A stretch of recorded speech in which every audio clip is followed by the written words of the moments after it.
오늘 말씀은 누가가 기록한 빌립이 행한 전도 활동의 마지막 이야기이자 결론에 해당되는 말씀입니다. 이 빌립이 행한 전도 활동의 8장이 이제 다 기록이 되어 있는데 마지막 이야기라는 것은 쉽게 이렇게 알겠죠. 그런데 그 이야기의 결론이다라는 말을 그게 굳이 결론이라고까지 할 것까지 있나 그런 생각이 일단 들 것입니다. 그런데 누가가 이 사도행전을 기록하면서 모든 기록한 사건들은 어떤 의도를 가지고 뭔가를 말을 하려고 기록하는 것이죠. 단순한 사건을 소개하고 나열하는 정도가 아닙니다.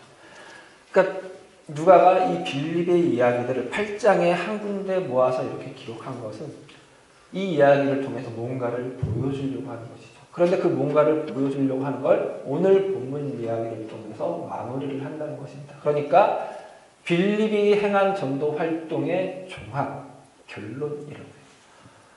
이렇게 결론이라고 했으니까 오늘 본문을 잘 보려면은 약간 멀찍이 8장 전체를 조망하면서 볼 필요가 있겠죠. 그러니까 우리가 여태까지 살펴봐왔던 흐름을 좀 살펴볼 필요가 있다는 것입니다. 그러니까 말하자면 나무를 볼 것이 아니라 숲을 본다는 마음가짐으로 볼 필요가 있습니다. 그런데 오늘 본문을 대단히 사도행전을 기대하는 마음으로 봐왔던 여태까지 전통적으로 그렇게 봐왔던 입장에서는 오늘 본문은 대단히 깊숙이 파고 싶은 돋보기를 보고 관찰하고 싶은 마음이 드는 본문입니다. 왜냐하면 전도자 빌립의 모습이 보이기 때문에 뭔가 우리가 본받을 것이 있어 보이고 본받으라 라고 할 만한 것이 오늘 본문에 대단히 많아 보이기 때문입니다. 그러나 그런 모습을 본다면 그건 마치 숲속에 들어가서 어떤 나무 한 그루를 보고 그 나무 기둥 위를 막 기어다니는 개미 한 마리를 관찰하고 나서 그 숲에는 개미가 있더라. 이런 결론을 내리는 거랑 거의 비슷한 꼴이 되는데요. 어떤 면에서 그러냐면요. 사마리아 성에 있던 빌립에게 성령님이 말씀하시죠. 예루살렘에서 가사로 가는 길까지 가라. 그러니까 사마리아는 예루살렘에 비해서 북쪽입니다. 한 이 정도 거리 차이가 난다면은 가사는 예루살렘에서 남서쪽으로, 지중해 쪽으로 거의 비슷한 거리가 떨어진 곳입니다. 그러니까 사마리아에서 이렇게 이 중간으로 이렇게 와야 되는 곳이죠. 가깝지 않은 그냥 먼 길입니다. 그런데 이 예루살렘에서 가사로 가는 길이 광야길입니다. 사막 같은 곳이라고. 그것으로 가라고 해서 빌립이 갔죠. 묻지도 따지지도 않고 갔습니다. 그리고 갔더니 마침 이방인의 수레가 이렇게 지나갑니다. 성령님 다시 한번 빌립에게 말씀하시죠. 가까이 가라. 그랬더니 빌립이 그 수레가 가는 길로 달려갔습니다.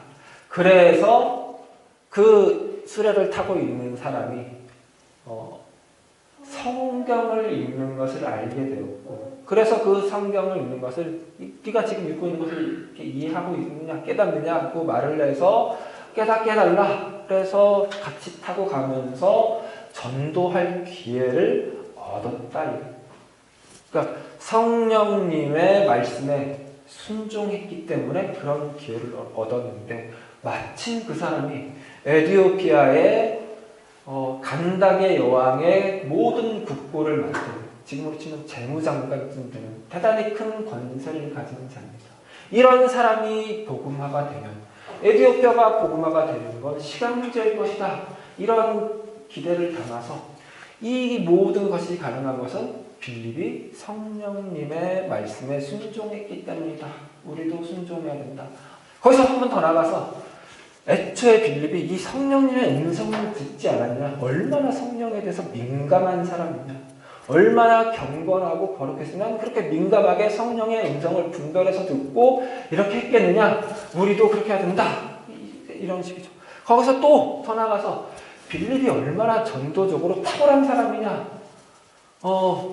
처음부터 대놓고 예수 믿어라 그렇게 말한 것도 아니고 너 오늘 죽으면 천국 갈 자신 있냐? 그렇게 말한 것도 아니고 네가 지금 읽는 것을 깨닫느냐? 그렇게 우회적으로 말해서 관계 형성을 하고 기회를 얻어서 마침내 자연스럽게 예수를 전했다. 복음을 전했다. 막 이렇게 하는 이야기들이 많습니다. 그런데 이 이야기들은 전부 다 뭐라고요? 그 숲에는 개미가 있더라. 그런 해석과 비슷하다는 것입니다. 왜냐하면 오늘 본문에서 빌립은 시종일관 수동적이었습니다. 물론 성령님이 말씀하셨으니까 그 말씀을 따르는 입장에서는 수동적일 수밖에 없죠. 그런데 34절을 읽으면 양상이 좀 달라집니다. 34절입니다. 같이 봅니다. 그 내시가 빌립에게 말하되 청컨대 내가 묻노니 선지자가 이 말한 것이 누구를 가리키느냐 자기를 가리키느냐 타인을 가리키느냐. 그러고 나서 이제 설명을 하죠. 36절입니다. 길 가다가 물 있는 곳에 이르러 그 내시가 말하되 보라 물이 있으니 내가 세례를 받음에 무슨 거리낌이 있느냐. 당시 이 빌립이 전도 활동을 하던 상황, 그리고 빌립과 같은 시대를 살았던 모든 사도들 혹은 집사들, 모든 그리스도인들이 전도하는 상황에서 복음을 전파한 후에 세례를 베푸는 것은 그냥 따로 뗄 수 없는 것이었습니다. 패키지입니다. 패키지. 그러니까 밥을 먹으려고 밥을 담았으면 어떻게 해야 돼요? 이제 밥을 먹어야죠. 밥을 먹으려고 밥을 퍼놓고 게임을 하거나 바둑을 두면 등짝을 얻어맞죠. 그렇죠? 조금 더 이렇게 쉽게 우리가 이렇게 와닿는 표현이 있는데, 화장실에 가서 볼일을 봤으면 뭘 해야 되죠? 있죠. 그렇죠? 근데 그걸 안 하는 격인 거예요, 지금 빌립이. 그래서 내시가 봐라, 저기 물이 있으니 내가 세례를 받는데 무슨 거리낌이 있느냐? 그렇게 말합니다. 아직 이해가 다 안 되시죠? 자, 이 정황이 다시 한번 지금 몇 절이에요? 29절에서도 다시 한번 이런 걸 느낄 수 있어요. 29절 같이 읽어볼까요? 성령이 빌립더러 이르시되 이 수레로 가까이 나아가라 하시거늘. 좋게 말하면 이 말에 대해서 이 빌립이 순종한 것인데 조금 더 이렇게 이 정황에 묻혀서 당시 그 빌립이 가졌을 만한 생각을 가지고 이렇게 보면 빌립이 사마리아에서 이 출발해가지고 예루살렘에서 가사 사이에 있는 길 어딘가 광야로 갔는데 이방인이 타고 가는 수레를 봤어요. 그냥 보고 있었을 뿐이에요. 왜냐하면 이방인이 타고 가는 수레니까 상관할 일이 없는 거예요. 그런데 성령님이 가까이 가라 해서 간 거예요. 그러니까 빌립이 처음부터 내가 지금 전도하러 가는구나. 성령님이 나한테 어떤 전도할 기회를 주어서 나한테 여기까지 가라고 했구나 하고 간 것이 아니고 무슨 그래서 전도할 전략을 짜고 효율적인 전도 방법을 생각해내고 한 게 아니라 멍하니 보고 있던 거예요. 성령님이 그래서 야, 너 지금 여기까지 뭐하고 있냐? 빨리 가봐라. 그래서 간 거예요. 가까이 갔더니 그 이방인이 성경을 읽고 있는 거예요. 당시에는 글을 읽을 때 소리를 내서 읽는 습관이 있었어요. 그러니까 눈으로 읽는 것이 아니라 소리를 내서 읽으니까 읽는 것이 성경인 것을, 이사야 말씀을 보고 있는 것을 들은 거예요. 그래서 빌립이 어땠을까요? 신기했겠죠. 이방인이 아마 이디오피아 내시니까 아마 흑인이었겠죠. 누가 봐도 이방인이 성경을 이사야 말씀을 읽고 있으니까 신기했겠죠. 그러면서 궁금하기도 했겠죠. 야, 너 지금 네가 읽고 있는 게 그게 뭔 소린지 알기나 하냐? 그런 거예요. 네가 깨닫고 있냐? 그런 거예요. 그랬더니 그 이디오피아 내시가 아무도 지도해 주지 않아서 그러니까 이방인을 누구도 상관하지 않으니까. 아무도 지도해 주지 않아서 내가 알 길이 없다. 괜찮으면 네가 나랑 같이 타고 가면서 나 좀 알려주라. 그래서 이렇게 타게 됐죠. 그런데 마침 이 내시가 읽던 성경 말씀이 이사야인데 그 가운데서도 53장의 말씀입니다. 이사야서 53장 말씀은 고난받는 종이라는 제목이 붙는 말씀입니다. 기독교인들한테는 예수님이 이 예언된 메시아라는 결정적인 증거와도 같은 말씀이에요. 이사야서 53장.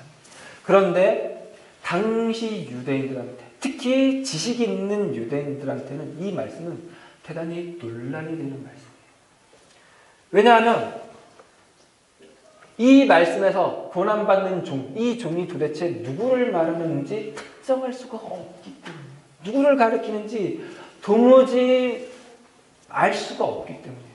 이사야 본인을 말하는 것인지, 아니면 어떤 왕 가운데 한 명을 말하는 것인지, 아니면 이스라엘 전체, 나라 전체, 혹은 민족 전체를 가리키는 것인지, 혹은 그 메시아, 모두가 열망하고 기대하는 그 메시아를 가리키는 건지 알 수가 없는 거예요. 이사야라고 하기에도 뭔가 부족하고, 유대 왕 가운데 한 명이라고 하기에도 뭔가 부족하고, 이스라엘 나라라고 하기에도, 민족 전체라고 하기에도 뭔가 부족해요. 그래서 사실 제일 좋은 거는 메시아라고 하면 제일 좋아요. 그리고 이사야서의 흐름도 메시아일 수밖에 없는 흐름이에요. 그런데도 메시아는 아니에요. 유대인들이 보기에. 왜냐하면 그 메시아라면 유대를 영광 가운데로 이끌어낼, 유대의 구원을 가져올 메시아라면 고난받을 수 없기 때문이죠. 흠모할 만한 것도 없고 버림받고 죽임당에 마땅해 보이는 자가 메시아일 수가 없기 때문이죠. 그래서 유대인들은 이 말씀을 보면서 웬만하면 외면하고 싶어요. 그런데 그 말씀을 지금 보고 있는 거예요. 그런데 이 말씀은 그리스도인들한테, 예수를 주라고 고백하는 사람들한테, 예수야말로 그 그리스도라고, 그 메시아라고 말하는 사람들한테는 너무나도 명확한 말씀이에요.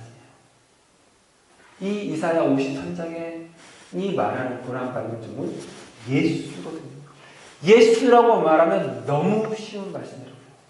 그러니까 이 이디오피아 내시가 이 사람이 누구를 가리키는 것이냐, 그 예언자 본인을 말하는 것이냐, 타인을 말하는 것이냐, 이렇게 물어봤으니까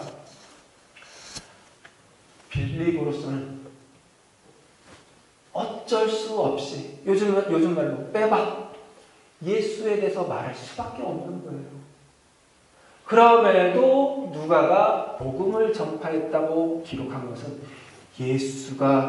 예수 자체가 복음이고, 예수가 오셔서 하신 모든 일이 다 복음이고, 하나님이 그 예수를 보내신 것도 복음이고, 하나님 이 예수를 통하여 모든 인류를 구원하시고 창조 세계를, 하나님이 만든 그 피조 세계를 회복시키겠다고 하신 것도 복음이고, 하나님이 그렇게 신실하고 일하시는 것도 복음이기 때문에 복음을 전파했다고 말합니다. 이게 납득이 안 될 수도 있지만, 이게 지금 제가 이렇게 말한 것이 납득이 안 되는 이유는, 우리는 복음주의 시대를, 이미 모든 민족이 복음화된 시대를 살고 있기 때문에 그래요. 우리는 이방인에게 복음을 전하는 것이 전혀 어색하지가 않죠. 왜냐하면 우리도 이방인이니까. 이방인에게 복음이 전해지지 않았더면 우리에게도 복음이 전해지지 않았겠죠. 그래서 빌립이 이디오피아 내시에게 복음을 전한 것이 무슨 대수냐 싶겠지만, 이 정황에서는 복음이라는 것은 유대인의 일이에요. 예수 역시 유대인이고 유대인에게 보냄받은 유대인의 메시아예요. 하나님, 여호와 하나님, 유대인의 하나님. 물론 홀로 유일하신 참신 모든 다른 이방 나라의 신은 우상이라고 말할지라도 이 하나님은 유대인의 일이라고요. 이 유대인의 일에 이디오피아 내시가 들어설 자리가 없다. 그래서 이 이디오피아 내시가 궁금해서 물어본 것에 대한 답은 줬지만 빌립이 예수에 대해서 말해줬지만 복음을 전해줬지만 이 사람이 이 복음 안으로 하나님의 다스림 안으로 들어올 거라고는 상상도 못했다.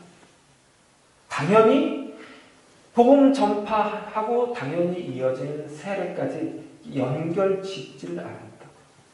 적어도 빌립은 사마리아에서는 복음을 전파하고 세례를 줬어. 왜냐하면 사마리아는 최소한 정치적으로는 이스라엘입니다. 그런데 이 이디오피아 대신 완전 이방인이죠. 그런데 이디오피아 내시가 그 빌립이 말한 복음을 듣고 그렇게 말한 거예요. 저기 물이 있으니 내가 세례를 받는데 무슨 거리낌이 있겠느냐. 이 무슨 거리낌이 있겠느냐는 말을 세례를 받는데 무슨 거리낌이 있겠느냐는 말이 10장에 이제 베드로가 이탈리아 백부장 고넬료에게 할 수 없이 반강제적으로 세례를 베풀 때 이 말을 해요. 성령이 임했어요. 고넬료한테. 성령 임한 게 보였어요. 그래서 성령이 이렇게 임한 마당에 내가 이 고넬료에게 세례를 베푸는 것을 누가 금하겠느냐고 말을 하는데 그때 이 금하겠느냐로 번역된 말이랑 지금 무슨 거리낌이 있겠느냐는 말이랑 같은 단어예요. 그러니까 이 내시가 한 말이 그 말이에요. 내가 세례를 받는 걸 누가 금하겠느냐 하는 거예요. 그 말을 듣고 보니 빌립이 그 말을 듣고 보니 그런 거예요. 누가 금하겠느냐.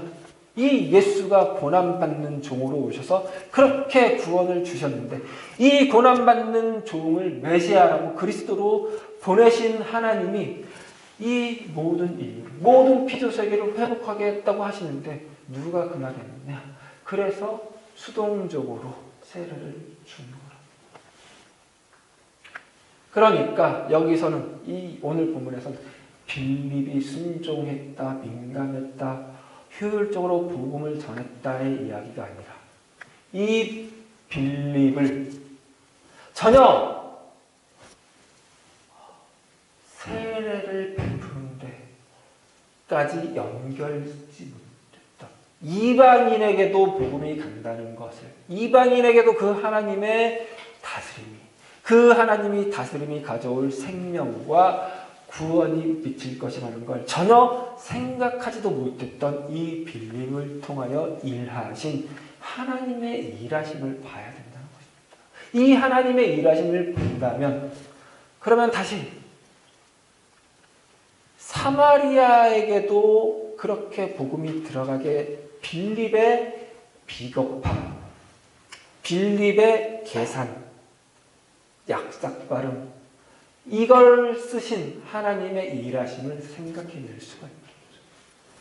그러니까 사마리아의 전도 그리고 이디오피아 내시를 향한 전도가 빌립의 의도와는 무관하게 이루어진 것이라는 면에서 공통분모를 갖죠. 연결이 됩니다. 그리고 그 안에 사마리아의 베드로와 요한이 와서 안수하여 성령이 임하심이라는 사건이 있죠. 그래서 이게 성령의 일하심 안에 다 묶이게 되죠. 그러니까 사마리아 땅에 빌립이 전도를 했을 때 성령이 임하지는 않았었다고 했죠. 그런데 이게 성령님이 빌립을 강권하여 이디오피아 내시를 전도하게 했습니까? 이디오피아 내시가 세례를 받았을 때 성령이 임하지 않았다고 말할 수는 없겠죠. 그렇죠? 그러니까 사마리아에 빌립이 전도했을 때 역시 표면적으로 현상적으로 성령이 임한 것을 보지는 못했지만 이 역시 성령의 일하심이라고, 성령이 강권하여 이렇게 일하신 것이라고, 그리고 그들이 복음을 받아들였을 때 성령이 임했을 것이라고 당연히 받아들여야 한다는 것입니다. 이 이야기를 지금 누가가 묶어서 하는 거라고. 오늘 본문을 통해서 성령이 임했다는 것이, 성령이 이정표와 같이 세워지는 그런 일들이 눈에 보이게 보이건 아니건 성령님은 일하신다. 성령님이 임하셨다. 하나님이 그 뜻과 계획대로 일하고 계시는 현실이다 라고 말하는 것이라고. 그리고 그렇게 유대인들이 그들의 제한 속에서 그들이 자라온 환경과 역사와 전통 속에 갇혀서 일할지라도 하나님은 그걸 뛰어넘어 일하신다. 그게 이제 앞으로 펼쳐질 9장에서 교회를 핍박했던 사울에게 나타나시는 예수님, 그리고 10장에서 이탈리아 백부장 고넬료에게 먼저 성령을 베푸시는 하나님, 이런 사건들로 연결이 되는 거예요. 그러니까 오늘 본문은 앞으로 펼쳐질 9장과 10장의 그 하나님의 일하심에 대한 전주곡이나 마찬가지라고. 우리는 그 하나님의 일하심 속에서 하나님의 자녀가 되었죠. 그러니 또 다시 한번 기억해야 돼요. 우리가 살고 있는 이 현실, 누가 봐도 하나님께서 일하셨다고 말할 만한 현실이 매일매일 펼쳐지면 얼마나 좋겠어요. 하지만 그런 날은 드문드문이라고요. 이정표처럼. 이정표는 몇 킬로 지나가야 있는 거라고요. 그 몇 킬로를 우리가 살아내는 시간으로 따지면 몇 날일지, 몇 달일지, 몇 년일지 다 알 수 없지만 그 이정표가 보이지 않는다고 해서 잘못 가고 있는 거 아니라. 이야기했죠. 우리 계양산 가려면. 계양산이 지금 방향 어디에 있죠? 우리 지금. 이게 찾길이니까 이쪽에 있죠. 하지만 우리는 계양산으로 가려면 지금 어디로 먼저 가야 돼요? 이쪽으로 가야 돼요. 첫 문으로 나가야죠. 그리고 계단을 돌고 찾길을 가야 되죠. 그 계양산을 가려면 계양산 반대로 가기도 하고 계양산이 안 보이는 데로 가기도 하고, 그렇죠? 정상으로 갈 때도 오르락 내리락 하잖아요, 그렇죠? 계양산은 너무 작아서 항상 정상이 보이나요? 좀 큰 산이면 정상이 보였다 안 보였다 해요. 정상이 보여야만 바른 길로 가는 거 아니죠. 우리 신앙생활이 그런 거라고요. 하나님이 임하신 것이 늘 보여야 되는 거 아니라고요. 늘 내가 느껴야 되는 거 아니라고요. 그게 아니어도 성령님은 그가 하실 일 하시고 계십니다. 우리는 그 성령님의 일하심 안에 늘 속해 있다. 그리고 그 성령님은 아무도 금할 사람이 없는 그 복을 베풀고 계십니다. 아무도 금하지 못하는 세례를 베풀어서 우리를 그 자녀 삼으셨고, 아무도 금할 수 없는 그 사랑을 베푸셔서 당신의 백성을 돌보시고 아무도 금할 수 없는 생명으로 진리로 우리를 먹이고 계십니다. 그 아무도에 나아가서 그리고 내가 만나는 모든 사람들이 그 아무도 금할 수 없는 사람들이라고 믿고 만나세요. 당장 우리 한번 옆에 사람들 보세요. 아무도 이들의 구원을 막을 사람이 없고 아무도 이들의 세례를 금할 사람이 없는 사람들. 그리고 우리가 교회 아닌 곳에서 만나는 모든 사람들도 그런 사람들이라고 믿고 만나세요. 그러면 조금은 더 넉넉한 마음이 생기겠죠. 물론 그런 마음이 드는 사람들이 있을 수밖에 없겠죠. 그때 못 참겠으면 그래도 돼요.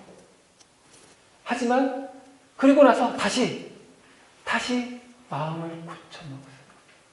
하나님이 나를 금하지 않으셨던 것처럼 이 사람들도 금하지 않으실 거예요. 어느 누구도 금하지 않게 하나님이 예수를 보내셨다고 늘 기억하시면서, 그리고 그 금하지 않은 삶이 내가 매일매일 살아내는 내 하루하루라고 주장하시고 기억하시고 그래서 하루하루 견뎌내시고 이겨내시고 그래서 주일날 다시 또 만나서 그렇게 살아왔나라고 그렇게 살아왔구나 하고 격려하고 위로받고 그럴 수 있는 우리 인생교회 성도님들 되시기 바랍니다.